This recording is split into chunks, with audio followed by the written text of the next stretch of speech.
Bueno, en torno a la figura de Lutero hay muchísimos mitos, ¿no? Y entonces el gran mito de clavar las 95 tesis, que aparece en muchísimos grabados y está en nuestra psique colectiva, ahí en esta imagen, pues resulta que Lutero nunca las clavó. ¿Y por qué lo sabemos? Porque esta imagen aparece ya muerto Lutero en una reedición de sus obras completas que hace su teólogo de confianza, que era Melanchthon. Y Lutero durante toda su vida siempre era un bravucón, contaba todas sus peleas con Roma, con la Iglesia Católica, tenía discípulos que eran estupendos litógrafos y pintores, si hubiera ocurrido, eso se hubiera reproducido desde el primer momento como aparato propagandístico, con lo cual es evidente que fue un mito. Es verdad que sí quema la bula papal que le condena a él, y esto sí que se hace una quema pública, y esta imagen sí también está reproducida, pero este hecho sí que fue real. Lutero en principio no clava las tesis, sino que escribe una carta a su obispo, muy humildemente, muy servicialmente, y además era un procedimiento muy habitual. Cuando un eclesiástico quería proponer un tema teológico a debatir, en este caso las indulgencias, se escribía al obispo y se proponía una discusión pública entre teólogos sobre este tema. Esa carta sí que se conserva y el tono es absolutamente displicente, obediente, humilde. Será un poco más tarde, años más tarde, cuando Lutero se crece porque se siente protegido por el poder político, los príncipes alemanes, unos cuantos príncipes alemanes, y en ese momento él se siente, digamos, un ariete contra el emperador y contra la Iglesia Católica. Entonces es cuando ahí aparece el Lutero que conocemos, que bravucón, desabruptos. En principio hay un acogimiento político, hay un interés político por parte de los príncipes que tienen que pagar impuestos al emperador, tienen que pagar impuestos al pontificado, y ellos buscan digamos, una libertad económica, asentar su poder frente al emperador. De hecho, Lutero va a servir para desgajar todo el Sacro Imperio Romano Germánico, es un tema absolutamente político. Pero luego también Lutero, en una carta a Erasmus, le escribe: a mí el tema de las indulgencias nunca me ha importado, ¿no? Nosotros creemos que era lo importante, y él reconoce que nunca le ha importado, y dice: a mí lo que me interesa es demostrar el servo arbitrio, esto es, que el hombre no tiene libertad.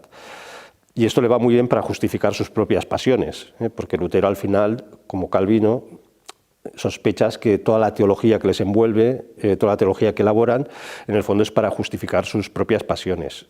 Esto lo sabía todo el mundo, él mismo lo reconoce en sus propios escritos: yo soy un lujurioso, yo soy un guloso, todo, él lo va reconociendo todo. Pero además, como él ha sentado el principio de que para salvarse no hace falta las obras, pues con solo la fe es suficiente. Entonces, para justificar que la fe salva, el acto de fe, que tampoco ya es el acto de fe católico, sino que es un puro voluntarismo de creerme entre los salvados, escribe a amigos que si tienen dudas de que la fe sola salva, entonces que pequen fuerte, ¿no? El pecca fortier.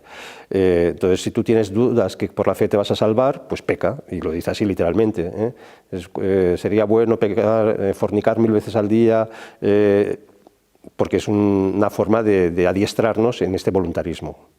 No, Lutero se crea una leyenda, él mismo va creando una leyenda en torno a él, su familia, su madre que decía que recogía leña, que su padre era un humilde campesino, pero esto no es así, porque tenemos, primero, documentación suficiente para saber que su padre era un comerciante potente, todas las ciudades que va recorriendo haciendo negocios, y además su padre le da estudios de derechos. Lutero, antes de hacerse fraile agustino, estudiaba derecho, y no todo el mundo podía acceder a estudios de derecho en aquella época, era porque era una familia pudiente. Sí, sí.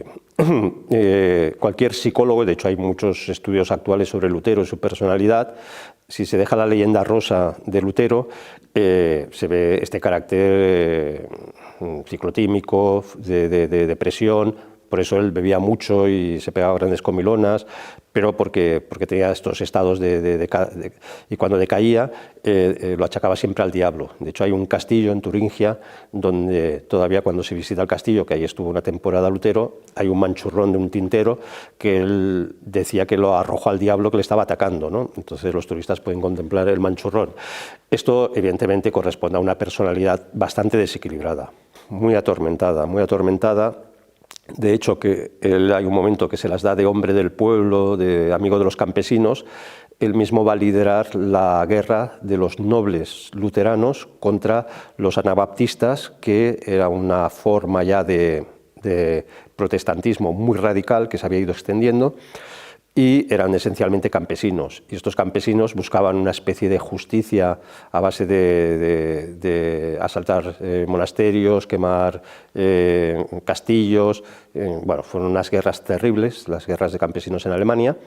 Y Lutero, viendo que no le obedecían a él, pues decide escribir unos opúsculos llamándolos, bueno, de todo, perros rabiosos, tenéis que morir, os vamos a exterminar.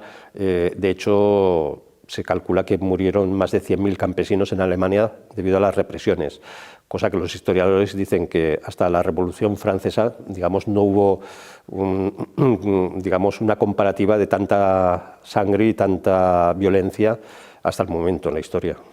Probablemente. Sí, hay una leyenda rosa que escriben evidentemente los hagiógrafos protestantes, que dicen que Lutero murió pausadamente, muchos días en la cama, meditando sobre la obra que había fundado, que era el luteranismo, evidentemente, pero ya desde el principio aparecen biografías que cogen como testimonio su propio criado, donde el criado afirma que entra en la habitación donde estaba durmiendo Lutero, que estaba de viaje, y regresaba a su casa, y lo encuentra ahorcado. Entonces es curioso que estas biografías y estudios parecidos se han ido replicando durante varios siglos, pero ya con los ambientes actuales ecuménicos, digamos, esto ha quedado como oculto, ¿no? Y tenemos esta historiografía que es claramente una historiografía seria, ¿no?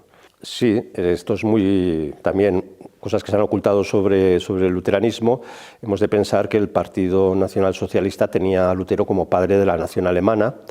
El partido nazi celebraba el Lutherstag, que es el día de Lutero, donde se conmemora el nacimiento de Lutero.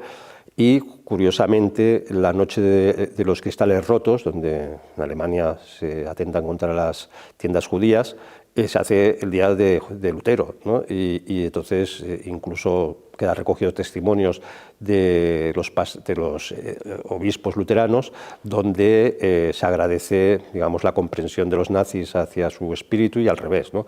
Entonces los alemanes, los nazis habían bebido mucho de Lutero. De hecho hay carteles electorales de 1933 con la esvástica detrás y Lutero enfrente, y lo tenían como padre de la nación por este odio antisemita que tenía Lutero. De hecho tiene unos opúsculos terribles contra los judíos, también incita a los príncipes alemanes a que sean expulsados de los principados del Sacro Imperio Romano Germánico, pero además también porque se supone que Lutero es el padre de la lengua alemana tal como la conocemos. En época de Lutero había cientos de dialectos germánicos que muchas veces entre ellos ni se entendían, y él, traduciendo la Biblia a un estándar, crea un estándar del alemán, que es el que beben actualmente, o bebió el nacionalismo del 19 y luego la Alemania nazi.